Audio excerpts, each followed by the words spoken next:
Throughout the centuries, the story of Jesus' early childhood has fascinated scholars, theologians, and lay readers alike. Among the most intriguing episodes is the flight of the Holy Family into Egypt, a journey sparked by a warning in a dream, a desperate escape from the murderous intent of King Herod, and ultimately, a period of exile in a foreign land. But why Egypt?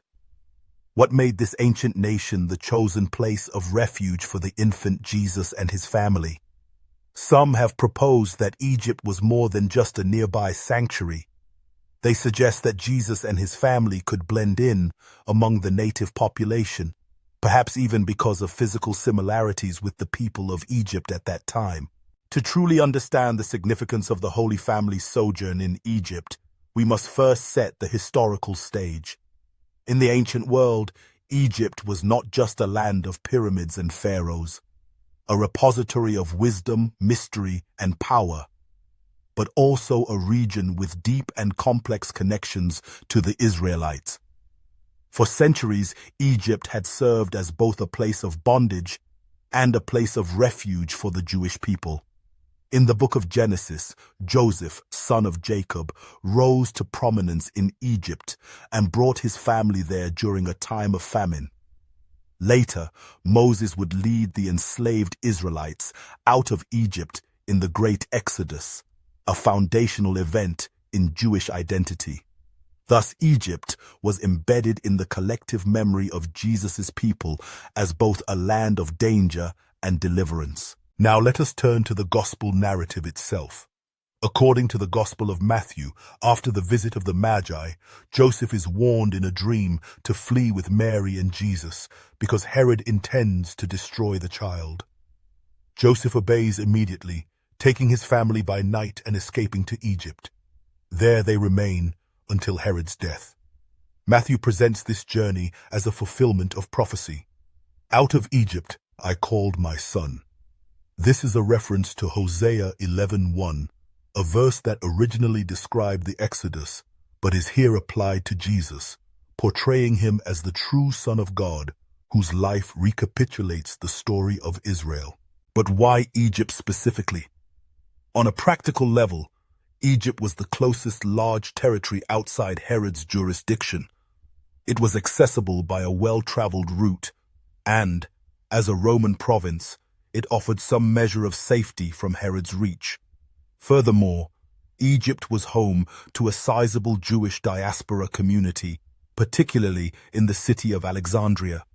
This meant that Jesus' family would have found at least some cultural familiarity and support among fellow Jews living in exile. Yet, another aspect of the story beckons further exploration. The idea that Jesus' family could blend in with the native population of Egypt, perhaps because they shared similar physical traits. This hypothesis invites us to consider both the ethnic diversity of ancient Egypt and the likely appearance of people from Jesus' homeland. Ancient Egypt was a cosmopolitan society. For millennia, it absorbed influences from neighboring peoples, Nubians from the south, Libyans from the west, various Semitic groups from the east and northeast, Greeks, Persians, and later Romans. By the 1st century, Egypt's population was diverse, but the majority were descendants of the indigenous peoples whose roots stretched back thousands of years.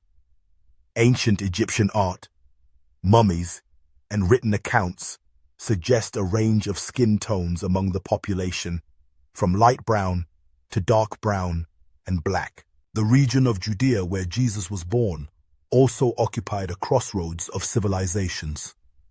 The people of ancient Israel were Semitic, related to other peoples of the region such as the Arabs, Phoenicians, and Arameans.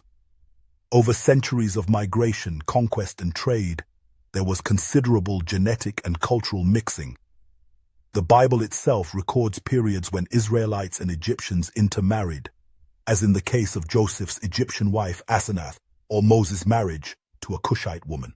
Given the geographic proximity and the history of interactions between Egypt and Israel, It is plausible that the physical appearance of Jews in Jesus' time could have overlapped significantly with that of Egyptians.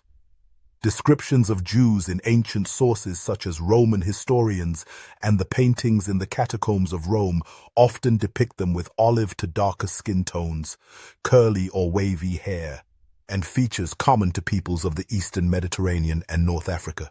Further, the notion that Jesus and his family could pass among the Egyptians is supported by the fact that they were unlikely to stand out as foreigners. In bustling Egyptian cities such as Alexandria, many different ethnic groups lived and worked together. A Jewish family arriving from Judea would not have attracted undue attention. This blending in would have been crucial for their safety, given Herod's determination to find and kill the infant Jesus. The argument that Jesus looked like the native black population of Egypt is part of a broader modern conversation about the historical Jesus's physical appearance.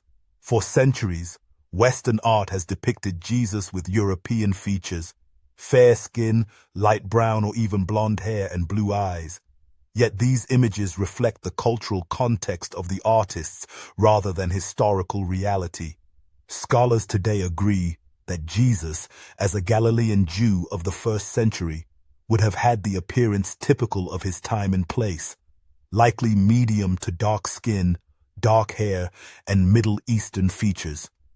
Some argue that, given the diversity of the region, people of even darker complexion would not have been unusual. So, while it is unlikely that Jesus was black, in the sense that term is used in modern racial categories, it is equally unlikely that he looked like the pale-skinned, blue-eyed figures of European art.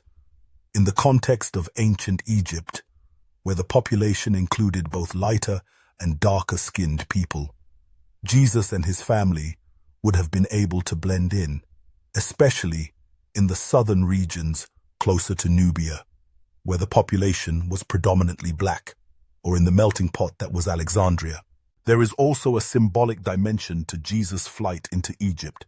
In the biblical imagination, Egypt is both a place of oppression and a place of refuge. By going down into Egypt, Jesus retraces the steps of his ancestors, entering into their story of exile and return. His presence in Egypt also anticipates his role as a savior not only for Israel, but for the nations, fulfilling the prophecies that the light of God's salvation would extend to the Gentiles. Throughout the centuries, the sojourn of the Holy Family in Egypt has inspired a rich tradition of legends, art, and devotion, especially among Egyptian Christians who maintain that Jesus visited many sites throughout the land, each marked by miracles and divine encounters. For them, the presence of the Holy Family sanctifies the land of Egypt, making it a second homeland for Christianity and a place of hope for the oppressed. But the story of Jesus' flight into Egypt is not only about geography or history.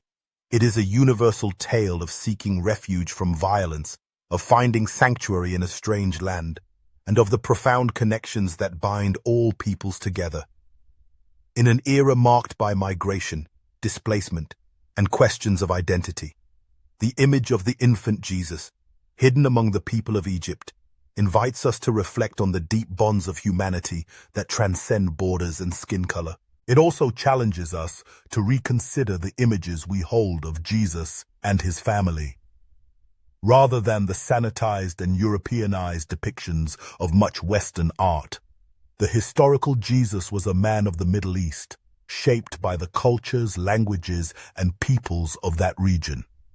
His family's sojourn in Egypt reminds us of the diversity of the ancient world and the ways in which the story of salvation unfolds across boundaries of nation, ethnicity, and race.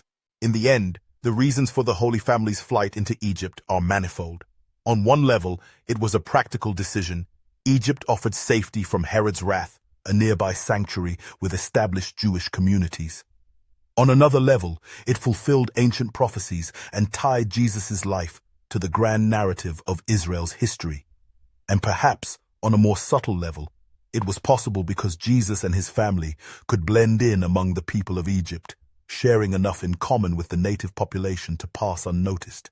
This story is a powerful reminder that the earliest years of Jesus' life were marked by vulnerability, displacement, and the search for safety, experiences shared by countless people throughout history and across the world today. It is a story that invites empathy, challenges assumptions, and points to the deep unity of the human family. As we reflect on the Holy Family's journey, we are invited to consider the ways in which our own perceptions of history, identity, and belonging are shaped, sometimes unconsciously, by images and narratives passed down through generations. By looking more closely at the realities of the ancient world, we can recover a fuller, richer understanding of the story at the heart of Christianity. A story in which God himself entered into the messiness of human life, took on flesh among an oppressed people, and for a time found shelter as a stranger in a foreign land. This story is not only about the past, it continues to resonate in the present.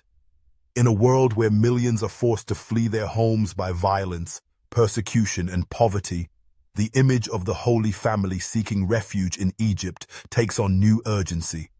It calls us to recognize the dignity of all people, regardless of where they come from or what they look like, and to extend hospitality to the stranger and the vulnerable. In conclusion, the Holy Family's flight into Egypt is a story rich with meaning, historical, theological, and human.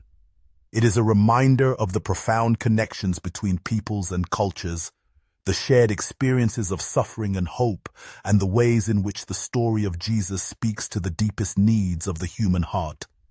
Whether prompted by practical necessity, prophetic fulfillment, or the ability to blend in among the native population, the journey into Egypt stands as a testament to God's solidarity with the oppressed and the enduring possibility of refuge, welcome, and new beginnings.